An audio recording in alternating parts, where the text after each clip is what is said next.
Okay mga kamads, mga kaibigan.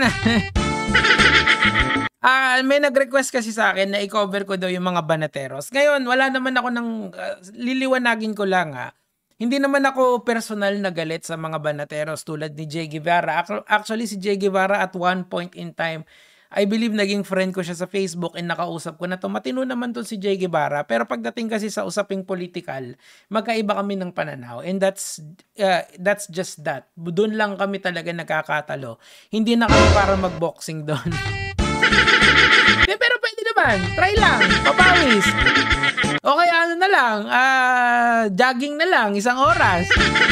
Pero si Jay Guevara, hindi ako galit dyan personally. Ngayon, papakita ko sa inyo kung paano nila pilit na sinisira si Nicolas Torre, itong mga banateros na to, na hindi lang exclusive kay Jay Guevara. Pero sisimulan ko lang kay Jay Guevara, tapos lilipat tayo dun sa ibang banateros. Let's go!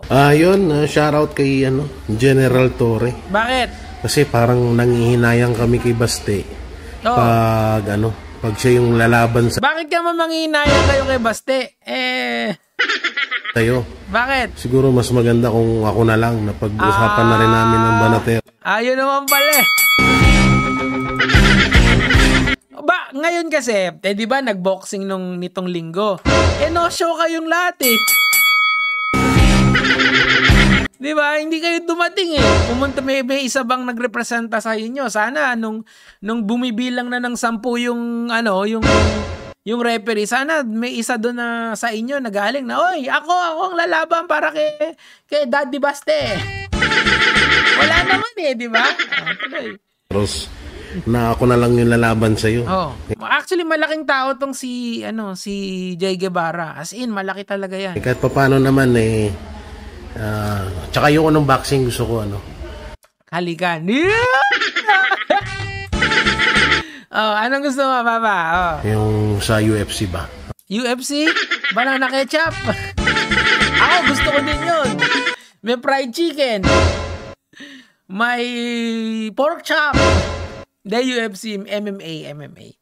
Yung UFC brand yon ng mixed martial arts, okay? Para mas maganda. Para mas mababasag ko yung mukha mo. Yun naman pala Ngayon, hindi lang kasi exclusive kay Baste ito. Meron pang isang portion ng mga banateros na pinagkaisahan nila si General Torre. Papanood ko sa inyo mga Ito. Sila to okay, si Jay Guevara uli. Natalo si Torre ni Baste, sasabihin nila, hindi, okay lang yun kasi talo talaga si Torre kasi maliit. So hindi talaga kasi sila match kasi nakita ko na si Baste, nasa 6 flat si Baste. 6 flat pa rin.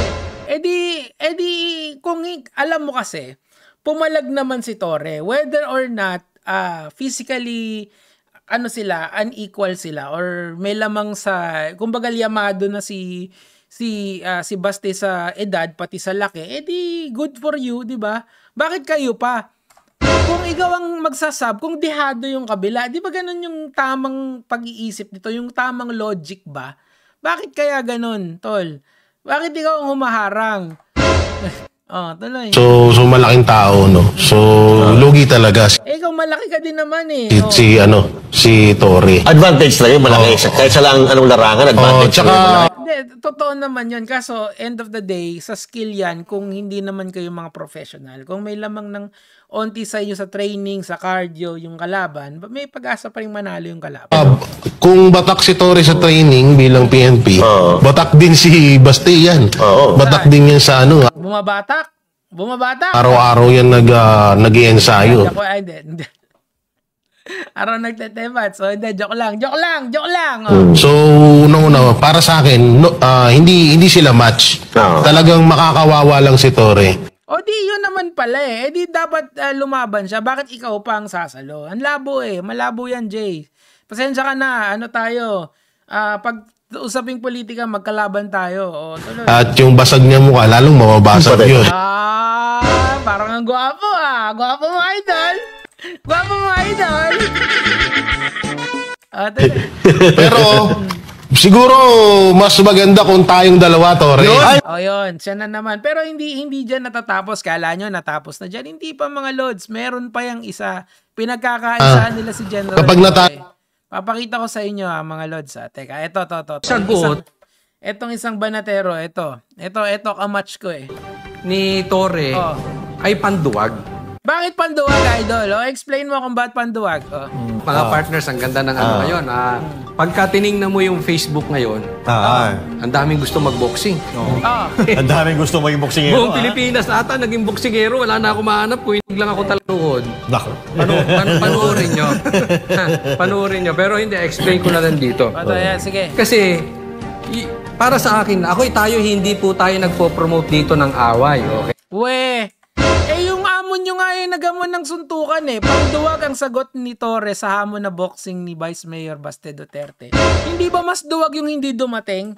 Sinet upan ka ng ring, hindi na dumating. Meron kang 3 araw para ipareschedule yung laban. Pero anong ginawa nyo? Yung propaganda nyo na magpa-drug test ang lahat ng government officer. Magpa-drug test si BBM.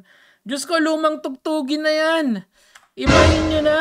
Matatapos na yung termino ni Pangulong Marcos in 3 years. Actually, mabilis na lang yan. Kasi yung last 3 terms talaga parang ano na lang yan eh. Parang kailan na lang yan eh. Ngayon, wag na yung umasa na yung kabila yung duwag. Kayo ang nagpakita ng kaduwagan. Sila ang gusto mag-boxing, komentaryohan lang natin. Kung ako masusunod, ayaw kong matuloy ang boxing na yan. Bakit? So, maliwanag po tayo dyan. Baka sabihin nagpo-promote tayo ng violence. Hindi naman violence yung boxing. Ang violence yung suntukan. Ang violence yung walang camera, walang gloves. Di ba yun yung sinabi ni Baste? Yun ang violence. Kaya kung ayaw nyo ng violence, di ayaw nyo yung position ni Baste dito. Ano ang ginawa ni PNP chief dito nung pinalagan niya? Sabi niya, sige, game. Tapos anong nangyari? Nang himasok yung GAB. Kasi nga, it's a amateur fight. Amateur fight, may medic, merong referee.